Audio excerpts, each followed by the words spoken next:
और मेरा भाई, क्या वो बिल्कुल बेगैरत हो चुका है, जो खुद अपनी बीवी को अपने बाप के कमरे में भेजता है? हालांकि मेरा बाप मेरी बहनों से कहता था कि कोई जरूरत नहीं अपने ससुर की खिदमत करने की, ना ही उसके कमरे में अकेले जाने की। मेरी दोनों बहनें बहुत तेज मिजाज की थी, अपने ससुराल वालों को नचा के रखा हुआ था। शौहर भी उनके काबू में थे, और जब यहाँ आती तो भाभी की शामत लाए रखती थी। हर वक्त उन्हें जहेज ना लाने के ताने देती रहती थी।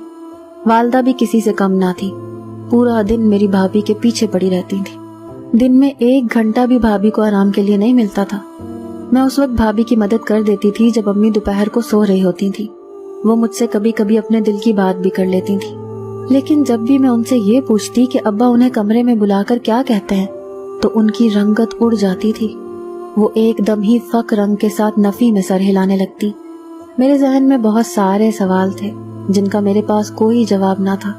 मेरी भाभी मुझसे भी बात करते हुए घबराती थी।